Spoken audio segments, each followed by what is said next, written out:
भगवान श्री कृष्ण को विष्णु का अवतार माना जाता है। विष्णु ने ही राम के रूप में अवतार लिया और विष्णु ने ही श्री कृष्ण के रूप में। श्री कृष्ण की 8 पत्नियां थीं। रुक्मणी, जाम्बवती, सत्यभामा, कालिंदी, मित्रविंदा, सत्याभरदा और लक्ष्मणा। इसमें से सत्यभामा को अपनी सुंदरता और महारानी होने का घमंड हो चला था, तो दूसरी ओर सुदर्शन चक्र खुद को सबसे शक्तिशाली समझता था और विष्णु वाहन गरुड़ को भी अपने सबसे तेज उड़ान भरने का घमंड था। एक दिन श्री कृष्ण ने अपनी द्वारका में रानी सत्यभामा के साथ सिंहासन पर विराजमान थे और उनके निकट ही गरुड़ और सुदर्शन चक्र भी उनकी सेवा में विराजमान थे। बातों ही बातों में रानी सत्यभामा ने व्यंग्यपूर्ण लहजे में पूछा, हे प्रभु, आपने त्रेता युग में राम के रूप में अवतार लिया था। सीता आपकी पत्नी थी, क्या वे मुझसे भी ज़्यादा सुंदर थी? भगवान सत्यभामा की बातों का जवाब देते उनसे पहले ही गरुड़ ने कहा, भगवान, क्या दुनिया में सब मुझसे भी ज़्यादा तेज गति से कोई उड़ सकता है? तभी सुदर्शन से भी रहा नहीं गया और वह भी बोल उठा कि भगवान, मैंने बड़े बड़े युद्धों में आपको विजय श्री दिलवाई है, क्या संसार में मुझसे भी शक्तिशाली कोई है? द्वारकाधीश समझ गए कि तीनों में अभिमान आ गया है। भगवान मंद मंद मुस्कुराने लगे और सोचने लगे कि इनका अहंकार कैसे नष्ट किया जाए। तभी उनको एक युक्ति सूझी। भगवान मंद मंद मुस्कुरा रहे थे। वे जान रहे थे कि उनके इन तीनों भक्तों का अहंकार हो गया है और इनका अहंकार नष्ट होने का समय आ गया है।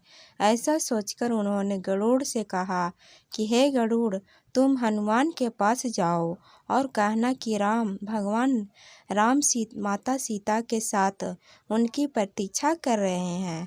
गरुड़ भगवान की आज्ञा लेकर हनुमान को लाने चले गए।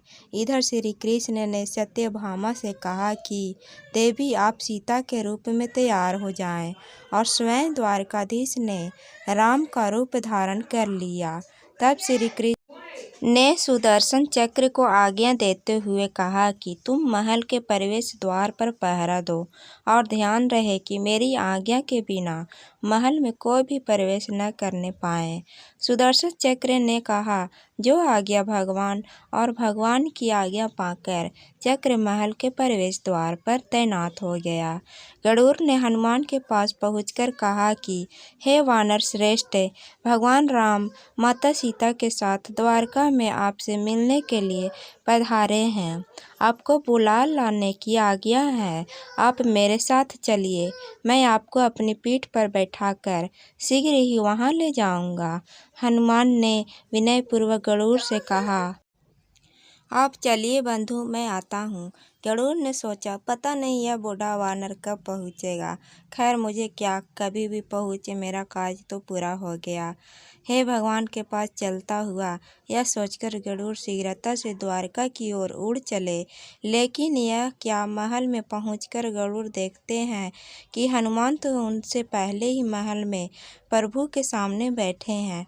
गरुड़ का सिर लज्जा से झुक गया। तभी श्री राम के रूप में श्री कृष्ण ने हनुमान से कहा कि पवन पुत्र, तुम बिना आज्ञा के महल में कैसे प्रवेश कर गए? क्या तुम्हें किसी ने प्रवेश द्वार पर रोका नहीं? हनुमान ने हाथ जोड़ते हुए सिर झुकाकर अपने मुंह से सुदर्शन चक्र को निकालकर प्रभु के सामने रख दिया। हनुमान ने कहा कि प्रभु, आपसे मिलने से मुझे क्या कोई रोक सकता है?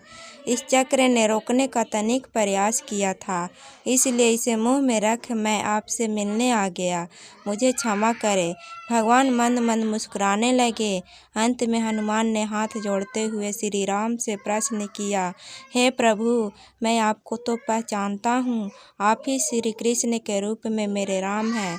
लेकिन आज आपने माता सीता के स्थान पर किस दासी को इतना सम्मान दे दिया कि वह आपके साथ सिंहासन पर विराजमान है। अब रानी सत्यभामा का अहंकार भंग होने की बारी थी। उन्हें सुंदरता का अहंकार था जो पल भर में चूर हो गया था।